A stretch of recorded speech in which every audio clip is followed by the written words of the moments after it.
주일 예배 오신 여러분들을 환영합니다. 참 노래 가사가 너무 좋은 것 같습니다. 그렇죠? 네, 가시가 고통스러웠는데 그 가시를 통해 내 아픔이 아닌 자기 생명을 주신 주님의 사랑을 보게 됐답니다. 여러분 혹시 지금 가시 때문에 좀 불편하신 분 계십니까? 네, 가시 때문에 분명 그 가시를 통해서 십자가의 예수님을 보실 수 있기를 소망합니다. 자, 아무쪼록 오늘 하나님의 말씀도 가시처럼 우리를 좀 불편하게 하더라도 이 말씀을 통해 주님의 사랑을 느끼는 시간 되길 바랍니다. 자, 오늘도 주님이 주신 말씀 보겠습니다. 오늘 말씀은 로마서입니다. 로마서. 자, 이 로마서는 로마서의 저자는 사도 바울입니다. 사도 바울. 이 로마 교회 성도들에게 이 보낸 편지가 바로 로마서입니다. 로마서 신약 성경이죠. 그러니까 신약표에서 보겠습니다. 신약표 예수 전화 전도라는 여섯 개 시대에 어디 있습니까? 전도 시대에 있습니다. 여기 로마서 있죠. 로마서. 자, 이때 당시에 이 로마 교회는 두 부류의 사람들로 인해서 갈등이 좀 일어나고 있었어요. 예. 우리가 로마서 나올 때마다 항상 하죠. 그러나 언제나 새로운 느낌. 네, 여러분 새로운 사랑합니다. 네, 자, 유대인들과 이방인들이 서로 갈등을 빚었는데 유대인들은 뭐예요? 율법을 칼같이 지켜야 된다. 바로 율법주의예요. 율법주의. 그런데 이방인들은 무슨 소리냐? 믿음으로 구원받는다. 복음주의. 그런 갈등을 해소하기 위해서 사도 바울이 편지를 씁니다. 당연히 뭐라고 썼겠습니까? 뭐라고 썼죠? 로마서 3장 28절에 사람이 의롭게 되는 것은 율법의 행위로 되는 것이 아니라 믿음으로 된다. 아멘. 오직 예수 그리스도를 믿는 것이 구원이다. 그러면서 오늘 이 말씀으로 올바른 신앙생활을 하려면 이렇게 해야 된다고 당부를 하는 말씀이 바로 오늘 본문 12장 2절입니다. 12장 2절. 아마 2월에 E2B로 했던 것 같아요. 2월에. 자, 같이 한번 오늘 12장 2절 같이 한번 읽어보도록 하겠습니다. 시작. 너희는 이 세대를 본받지 말고 오직 마음을 새롭게 함으로 변화를 받아 하나님의 선하시고 기뻐하시고 온전하신 뜻이 무엇인지를 분별하도록 하라. 아멘. 자, 오늘 이 말씀을 중심으로 하나님 나라 세계관 전쟁이라는 제목으로 하나님 말씀 증거하도록 하겠습니다. 자, 이 한 구절에 엄청난 세계가 담겨져 있습니다. 여기 그래서 뜻이 많아서 한 문장씩 한번 보겠습니다. 한 문장. 너희는 이 세대를 본받지 말고. 여기서 세대라는 단어가 아이온이라는 헬라어가 쓰였어요. 아이온. 이것은 단지 그 시대를 뜻하는 것이 아니라 그 시대의 정신을 말합니다. 그 시대 정신. 그러니까 그 시대에 가지고 있는 가치관, 이것을 시대적 가치관을 아이온이라고 표현해요. 그래서 이 세대는 그거고 바로 본받다. 이 본받다라고 하는 이 단어가 쉬스케마 티제스케. 이것은 뭐냐면 틀, 기준, 그러니까 패턴. 그러니까 뭐냐면 본받지 말라라고 했으니까 어떤 뜻이냐면 어떤 일정한 같은 틀에 맞추지 말라라는 뜻을 가지고 있습니다. 자, 그래서 이 두 가지를 연이어 보면 너희는 이 시대적 가치관과 이 시대적 가치관에 그 틀과 기준을 맞추지 말고라는 뜻입니다. 자, 그리고 그다음 마음을 새롭게 함으로 변화를 받아. 잘 보셔야 됩니다. 마음, 누스라고 하는 헬라어가 쓰였는데요. 이것은 생각, 사고방식, 이 전체를 가리켜서 뭐라고 얘기하냐면 세계관이다 이렇게 얘기합니다. 세계관. 이것은 누스는 세계관이에요. 자, 뒤에도 나옵니다. 이거 기억하셔야 돼요. 마음은 세계관이다. 자, 그리고 새롭다. 새롭다는 아나카이노시스라는 이 헬라어는 그냥 새로운 정도가 아니에요. 완전한 리셋을 얘기합니다. 여러분 컴퓨터 리셋 시켜 보셨습니까? 리셋. 컴퓨터 리셋은 뭐냐면 완전히 지우고 다시 까는 게 컴퓨터 리셋이에요. 완전히 여기서 마음을, 그러니까 세계관을 어떻게 해라? 완전히 지우고 완전히 새롭게 깔아라. 이런 뜻이에요. 완전히 리셋해라. 자, 함으로 뭐를 받아? 변화를 받아. 여기서 변화라는 뜻도요. 단지 살짝의 어떤 여기서 여기의 변화가 아니라 본질적인 변화. 완전히 다른 존재로 바뀐다라는 헬라어를 쓰였어요. 그래서 이게 여러분 이 성경이라고 하는 것이 사실 그냥 우리가 이렇게 쭉 읽으면 한글로 읽어지니까 이게 심오한 뜻이 있는지 잘 모르는데 원어로 보면 볼수록 완전히 이 뜻을 사실은 이것을 이렇게 이 두 문장만 우리 한글로 정확하게 해석을 하면 이런 거예요. 너희는 이 시대의 가치관과 기준을 따르지 말고 완전히 새로운 세계관으로 완전히 다른 존재로 바뀌어라 라는 뜻이 바로 이 두 문장 안에 있습니다. 자, 그리고 어떻게 해라? 이렇게 해서 어떻게 해라?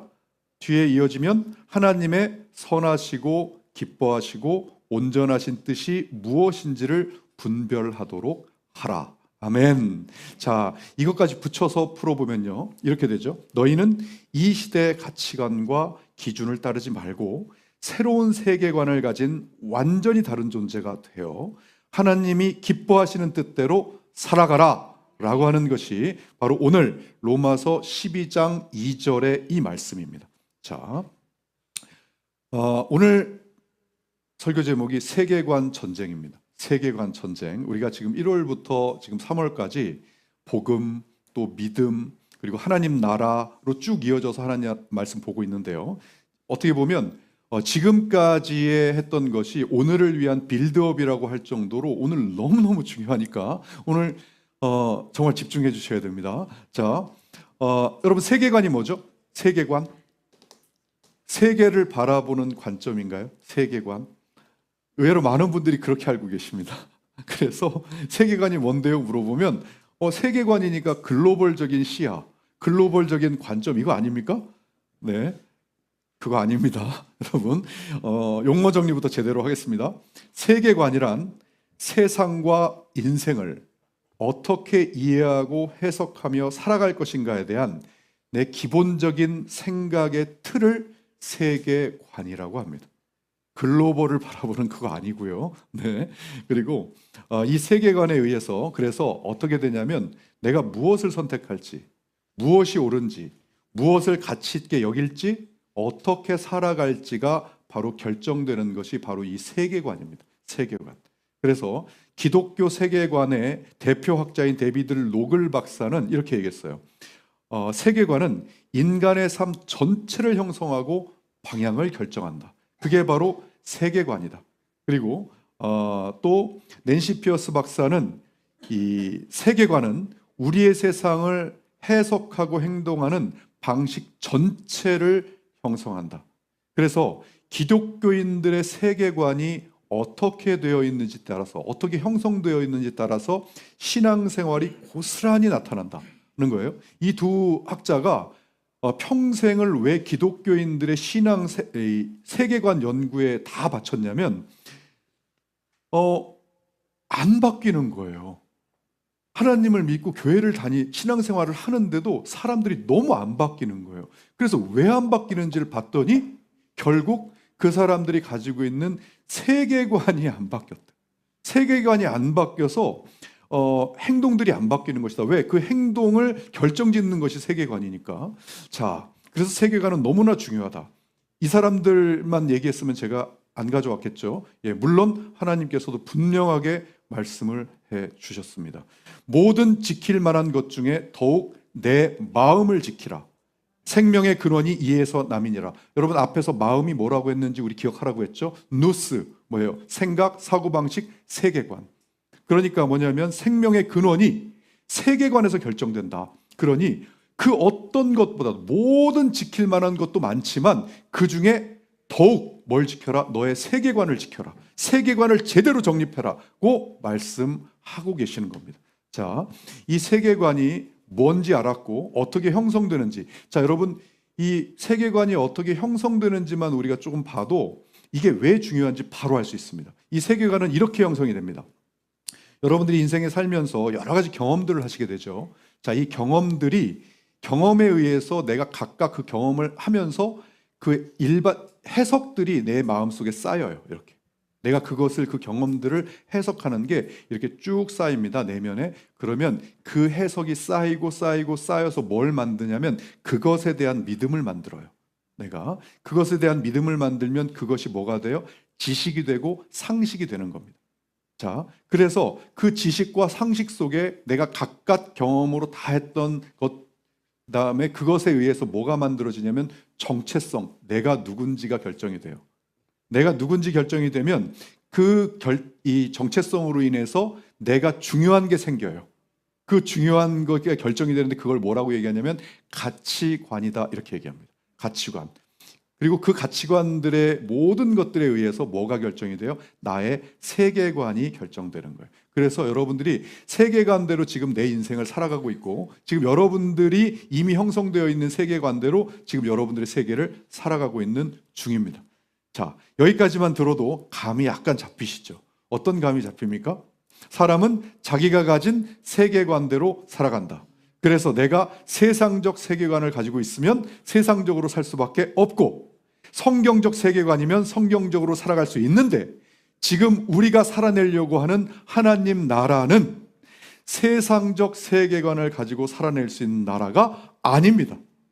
그래서 성경적 가치관과 세계관을 가져야 한다는 것이 오늘 말씀의 핵심인 겁니다.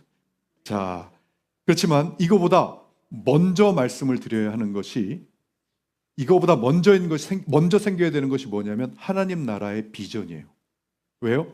좋은 걸 알아야 그걸 어떻게 하면 가질 수 있죠가 나올 수 있죠. 그죠? 하나님 나라 좋다고 느끼지도 않고 있는데 하나님 나라 살려면 여러분 이렇게 돼야 됩니다. 성경적 가치관을 가져야 되고요. 이래야 됩니다. 저래야 됩니다. 아무리 얘기해도 뭐라고 합니까? 네, 너나 많이 사세요. 나는 내 나라 사겠습니다. 이렇게 얘기하겠죠. 왜? 하나님 나라 좋은 걸 모르는데요.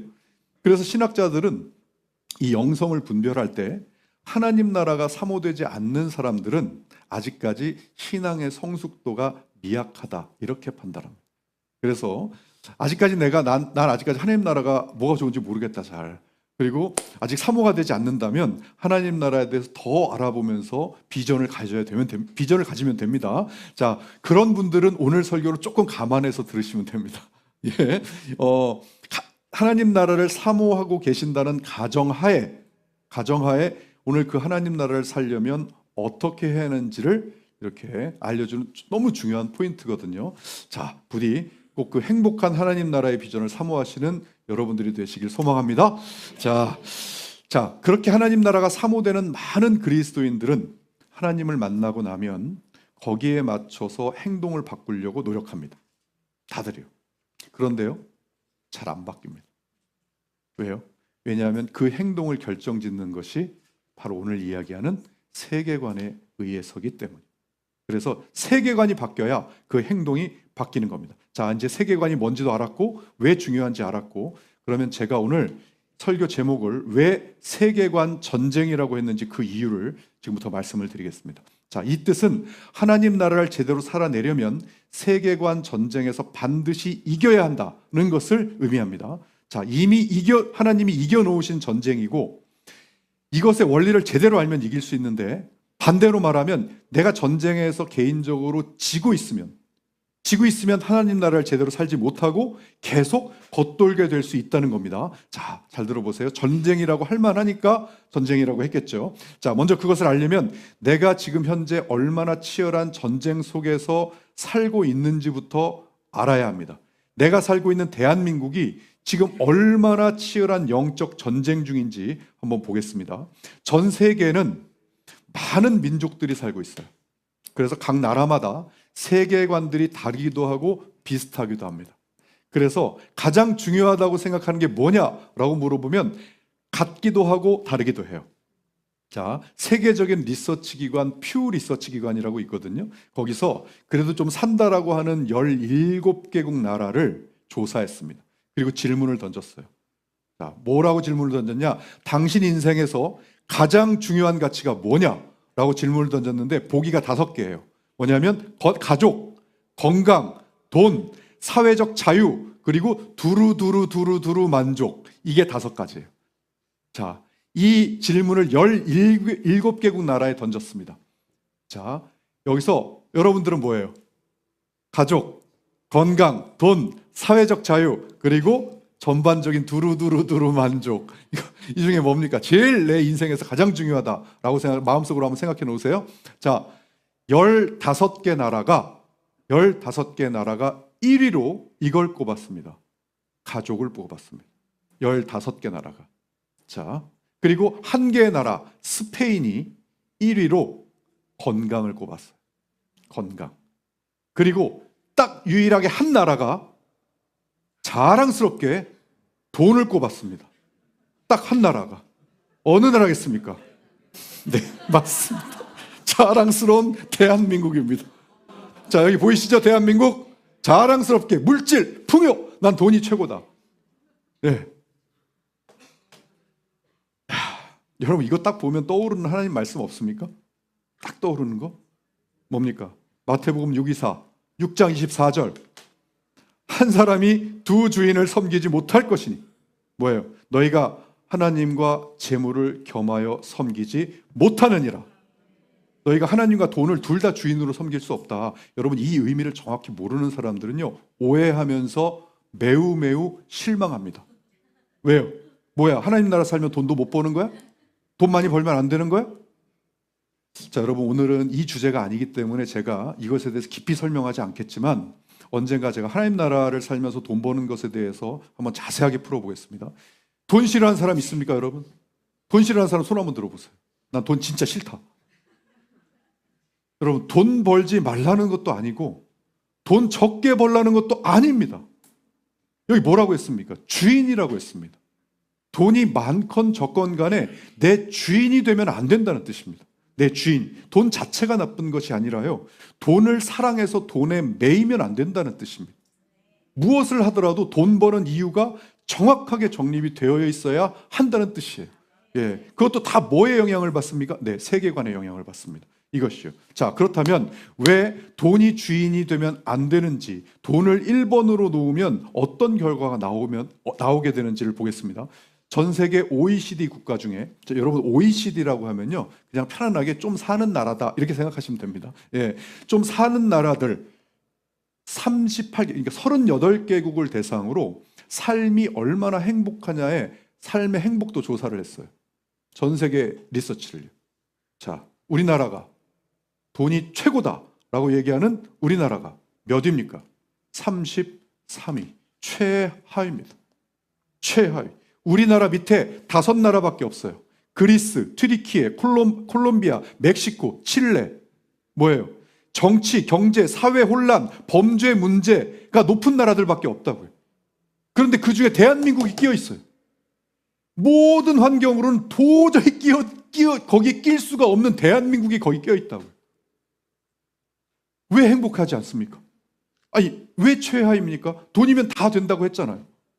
돈이면 다 된다고 했는데 유일하게 돈을 가장 중요하다고 꼽은 나라가, 그래서 전 세계에서 돈을 가장 빨리 번 나라가 대한민국이거든요. 다른 나라들 현대화 만드는데 200년, 150년씩 걸리는데 우리나라 34년 걸렸어요. 34년 걸려서 이 현대화를 만들었다고요. 이만큼 돈 벌었어요. 그래서 경제대국 10위. 그런데 여러분, 제가 한국인이어서 그런 게 아니라 정말 우리 대한민국 자부심을 가져도 되는 우리 한국인 아닙니까? 자, 그런데 그런 대한민국이 돈을 1순위로 생각한 결과가 이렇게 얻어지고 있으니 얼마나 안타깝습니까? 여러분, 지금 남의 얘기하는 게 아니라 우리 얘기하는 겁니다. 우리 얘기하고 있는 거예요, 지금. 행복지수 최하위는 그래도 양호합니다. 양호해요. OECD 국가 중 무슨 율 압도적 1위입니까? 아예 2위하고는 게임이 안 돼요. 여러분, 돈이면 행복하다 하면서 왜 죽습니까? 왜 죽어요?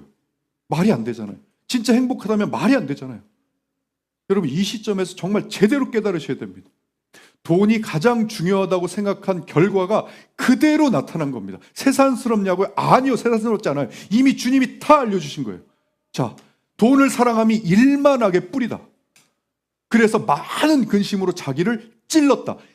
이렇게 찌르고 있으니까 매일같이 찔림을 당하고 미혹을 받아서 근심으로 찔리니까 행복할 수가 있겠냐고요. 그러니 경제대국 10위의 나라가 전 세계 꼴찌에 꼴찌. 33위로 불행하다는 거. 야, 여러분, 지금 미래 꿈을 돈 많이 벌고 싶다고 생각하는 우리 청년들 있다면 정말 잘 듣고 개념 제대로 잡아야 됩니다. 하나님 말씀은 진리입니다.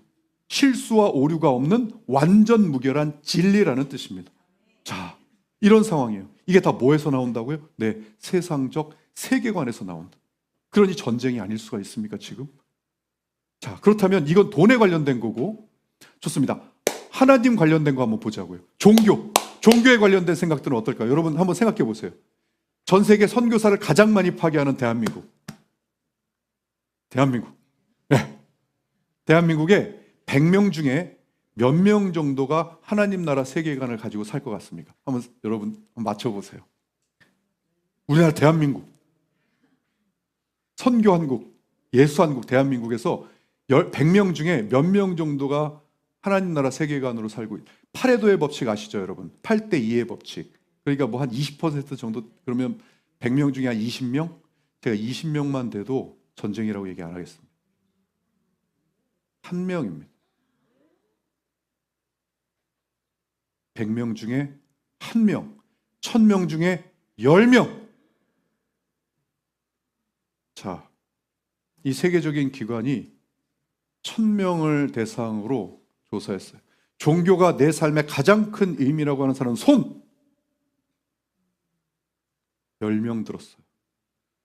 10명. 좋아요. 그리스도인 아니라고 치자고요. 여기 1000명들 그리스도 아니어서 이렇게 들었다고 치자고요. 아니요. 그런데 여러분 이것을 더 자세히 분석해 보면 충격적입니다. 보세요. 2025년에 우리나라 한국 리서치가 조사했어요. 우리나라의 개신교 비율이 몇 퍼센트다? 20%다. 20%다. 우리 기독교인들이 20%. 그렇다면 여러분 뭐예요? 이 1000명 중에 몇 명이 그리스도인이라는 거예요? 200명이 그리스도인이라는 겁니다. 200명이 그리스도인이라는 가능성이 높다는 뜻이에요. 그런데 몇 명? 그 중에 몇 명만 하나님이 1번입니다 라고 손들었다고요? 10명. 몇 퍼센트입니까? 5%예요. 나머지 190명, 95%의 사람들은요. 교회를 다니고 있는 성도인데도 저는 하나님이 1번이 아니에요. 자, 이게 지금의 현실입니다.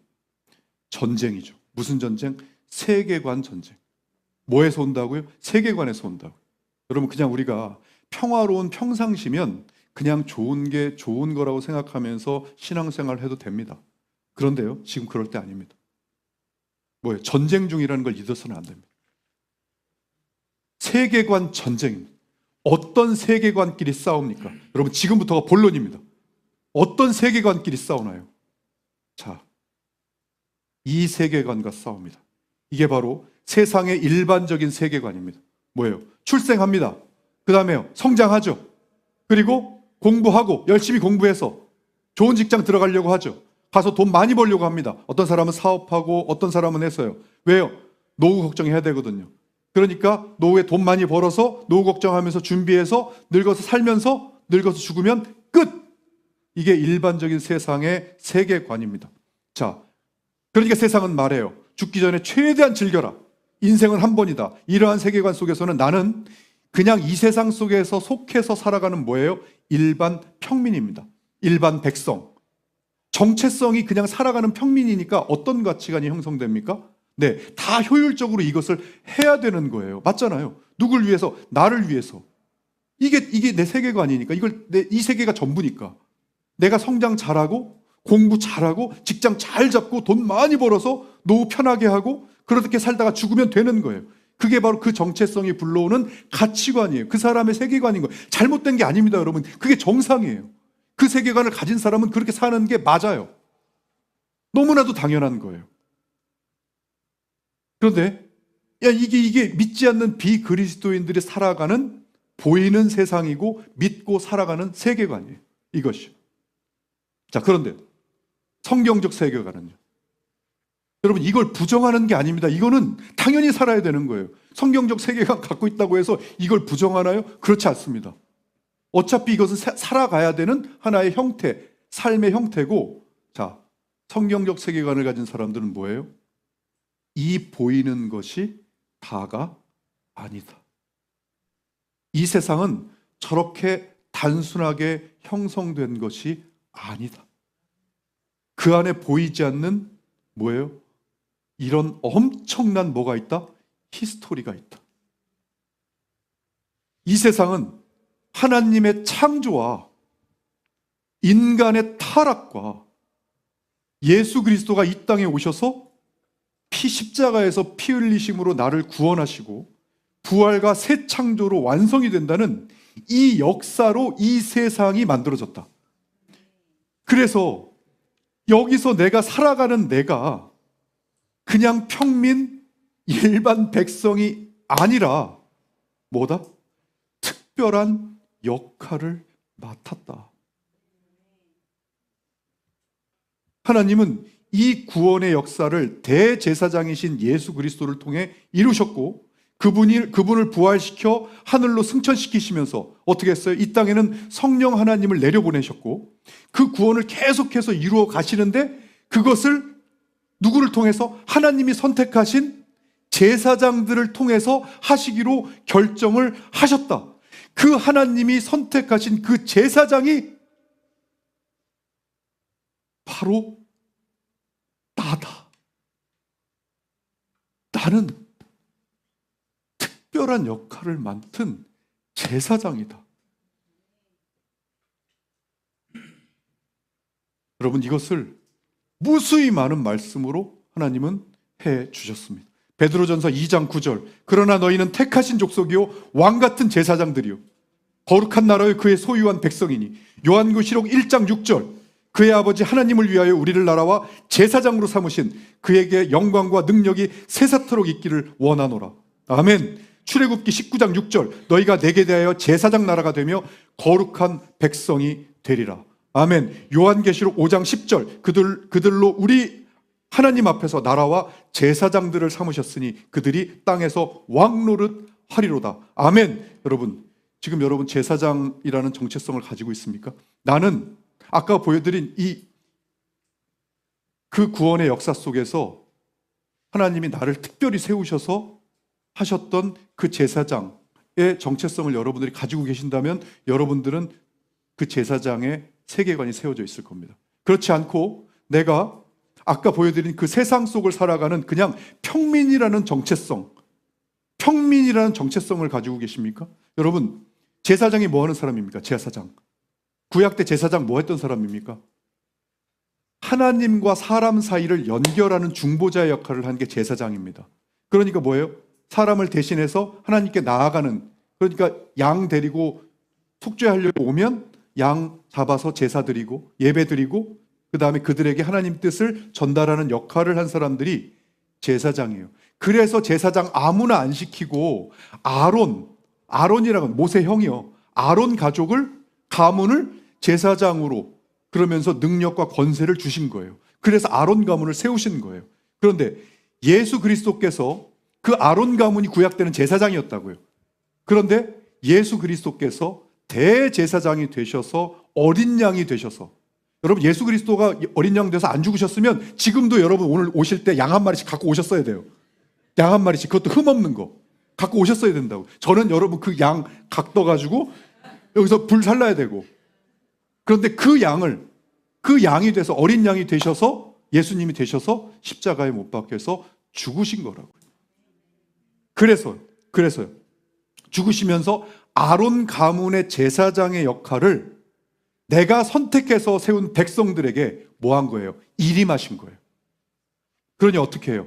아론에게 주었던 제사장의 능력과 권세를 누구한테 줘야 돼요? 그 일임한 사람한테 줘야 제사장 역할을 할 것 아닙니까? 하나님과 사람 사이에 연결을 하는 중보자 역할을 할 거 아니에요? 그 능력과 권세를 줘야. 그러니까 우리에게 그 권세를 주신 겁니다. 같이 읽겠습니다. 시작. 영접하는 자 곧 그 이름을 믿는 자들에게는 하나님의 자녀가 되는 권세를 주셨으니. 아멘. 이 권세가 엑수시아라고 합니다. 통치권이에요. 하나님의 통치권을 이제까지는 아론 자손들에게만 너희들이 사람과 하나님 사이를 연결해라 라고 제사장으로 임명했어요. 그랬다가 예수 그리스도가 오시면서 이 만인 제사장, 내가 선택한 백성들을, 내가 선택한 제사장들을 세울 거야. 그래서 그들에게 뭘 줘야 됩니까? 하나님의 자녀가 되는 권세를 주신 겁니다. 자, 여러분, 여기 이 제사장이라고 하는 이 세계관을 가지라는 뜻이 또 오해하시면 이게 하나님과 사람을 연결하는 직업을 가지라는 게 아닙니다, 여러분. 그러니까 이걸 잘못 오해하면 또 내가 목회자, 선교사, 사역자가 돼야 되는 거야? 이렇게 오해하시는데 그게 아니에요. 여러분들의 직장, 여러분들의 가정, 여러분들의 학교가 전부 선교지예요. 거기서 제사장의 역할을 감당하라는 뜻입니다. 뭐예요? 거기서 내가 직장에 있으면 여기서 하나님과 이 사람들 사이를 연결하는 중보자가 되라는 뜻이에요. 여러분들의 가정과 여러분들의 학교와 어디에 있든지. 그래서 그 역할을 우리에게 주신 거고, 그 직분을 우리에게 주시면서 뭐 하신 거냐면 우리에게 부탁하신 거라고요. 우리에게. 고린도 후서 5장 18절, 모든 것이 하나님께로 났으며 그가 그리스도에게로 말미암아 우리와 자기의 화목하게 하시고 또 우리에게 뭘 주셨으니 화목하게 하는 직분을 주셨다. 하나님과 사람 사이를 화목하게 만드는 직분을 주셨으니, 그 다음 절, 곧 하나님께서 그리스도 안에서 계시사 세상을 자기와 화목하게 하시며 그들의 죄를 그들에게 돌리지 아니하시고, 뭡니까?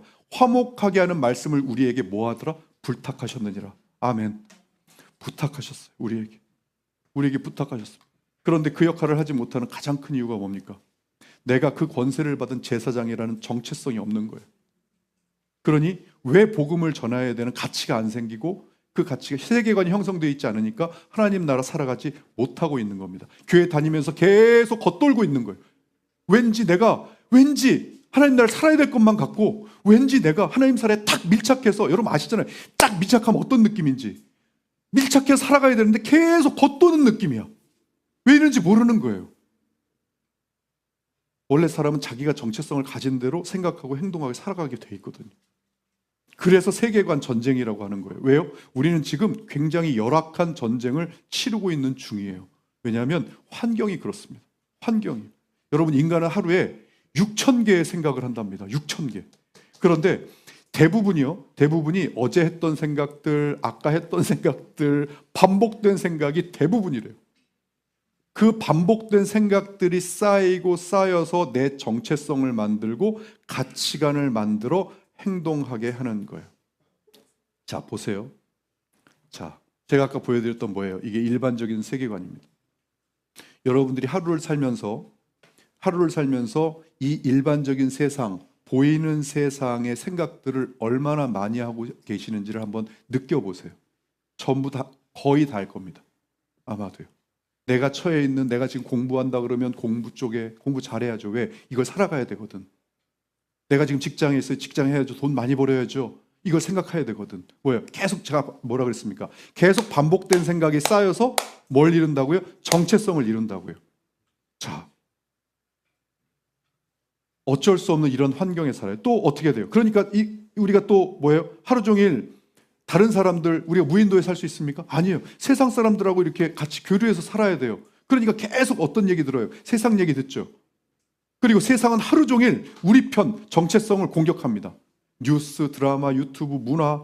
그래서 가만히 있으면 세상 세계관으로 흘러가요. 그러니까 지금 현재 우리가 살고 있는 세상, 특히나 돈이 1등이다 라고 얘기하는 대한민국에서 살고 있기 때문에 더 강력한 공격을 받고 있어요. 저는 느껴져요. 왜? 여러분, 우리나라 대한민국 사람들이 어떻습니까? 전 세계에서 이것만 보면 알잖아요. 다른 나라 150년, 200년 걸린 거를 34년 만에 해내는 국민이라고요. 우리한테 딱 꽂히잖아요? 다 죽는 거야, 우리한테는. 그냥 우리 대한민국 사람들한테 딱 꽂혔다. 그러면 하나님 나라 꽂혔다. 그걸 사탄이 아는 거예요. 대한민국 국민들이 어떤 근성을 갖고 있는지 안다고요. 그러니까 더 괴롭히는 거라고요, 지금. 왜? 하나님 나라 꽂히면 다 끝나거든. 대한민국한테. 자, 이 세상이 지금 살아가고 있는 게 세상적 가치관 충만할 수밖에 없는 싸움이에요, 지금.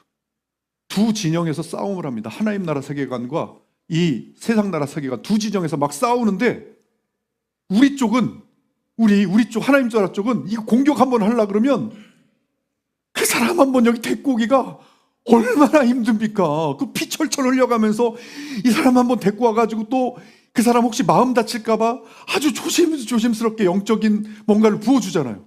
그죠? 우리는 그렇게 힘들게 싸우고 있는데 저쪽은요.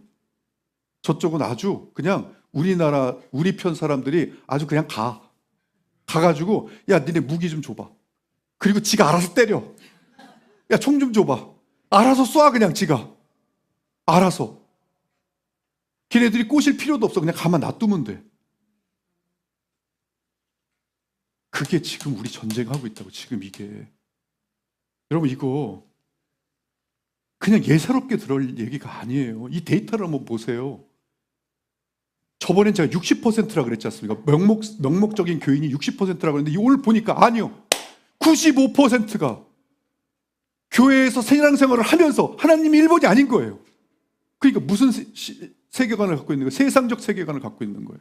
그러면 세상적 세계관을 가지면 내가 하나님 나라의 세계관으로 살려고 아무리 발버둥을 쳐도 이게 접속이 안 되는 거예요. 이게. 그러니까 계속 겉돌고 있는 거예요. 그러니까 그렇게 안 하려고 뭐 합니까? 우리는 하루에 하나님 말씀 한 구절 큐티로 묵상하고 그게 뭐예요? 지금 보호하고 있는 거예요, 여러분.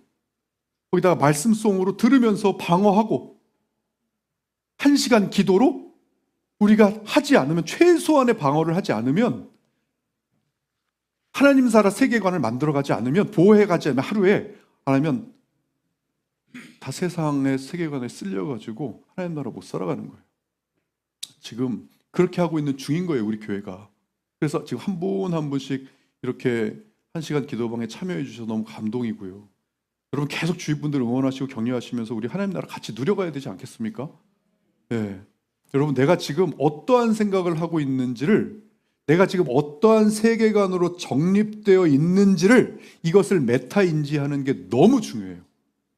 메타인지라고 하는 것은요, 내가 지금 어떻게 생각하고 있는지를 내가 아는 능력을 메타인지라고 해요. 메타인지. 나를 알아야 돼요.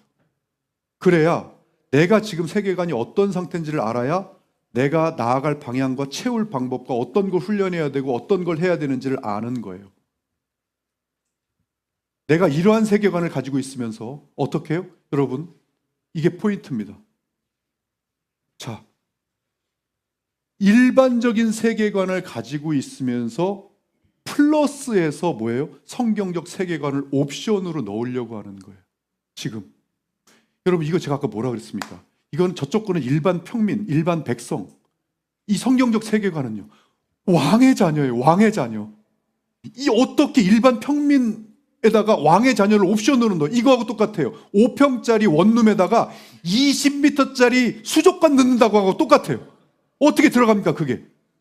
5평짜리 원룸에다가 20m짜리 대형 수족관이 어떻게 들어가냐고요. 말이 안 돼요. 그러니까 일반적인 세계관을 가지고 있으면서 여기에 왕의 자녀의 권세를 넣으려고 하니까 안 들어가는 거예요. 이걸 옵션으로 생각하고 있으니까. 자, 여러분. 나 스스로를 알아야 됩니다. 오늘 하나님이 알려주셨어요. 성경적 세계관을 가져야 한다. 여러분, 항상 말씀드리지만 이러한 말씀을 하나님이 주실 때 이게 막 불편하게 들리잖아요. 나한테 지금. 이게 내 얘기 같아서 막 찔림이 막 심할 때 이럴 때 경계해야 하는 게 뭐다? 낙심이에요. 낙심은 사탄이 주는 생각이에요. 여러분 제가 여러분들 못 찔러요. 저도 똑같은 인간이라 설교자는 여러분들을 찌를 수 있는 능력이 없어요. 여러분 좀 있으면 식사하는데 죄송합니다. 조그만 똥이라고 안 더럽습니까? 큰 똥이라고 더럽고 조그만 똥은 안 더러워요? 아니 같은 똥끼리 누가 찌르냐고요, 누구를. 저도 인간이라고요. 제가 아무리 이렇게 막 해도 제 능력으로는 여러분들을 찌를 재간이 없어요. 그러니까 저한테 찔리는 게 아니라고요. 찔리면 은혜예요. 왜 은혜냐면 여러분들 하나님 안 믿으셨을 때 찔리셨어요? 아니 막 양심에 찔리는 정도 말고 이 거룩한 이런 하나님 나라에 찔렸냐고요. 안 찔리죠. 왜? 내 안에 성령님이 내주하시지 않으시니까 찔릴 이유가 없어. 조롱했죠. 왜 저렇게 미련한 믿음을 갖느냐고 조롱했죠. 찔리긴요. 여러분 마구마구 찔려야 돼요.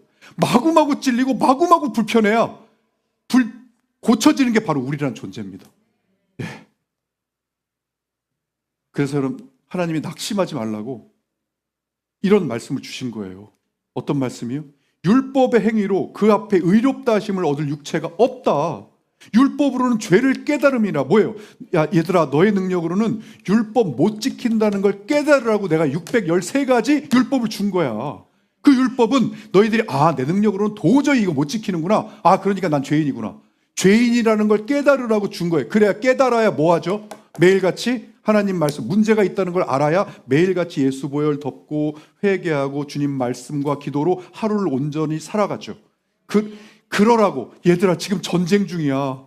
지금 세계관 전쟁 중이라 너 그냥 이거 안 하면 말씀 기도로 보혈로 덮고 1시간 기도 안 하면 너희 그냥 세계관 다 무너져. 제발 포탄 떨어지고 있는 전쟁 중이라고 제발 정신 좀 차려 라고 말씀하시는 게 하나님이시라.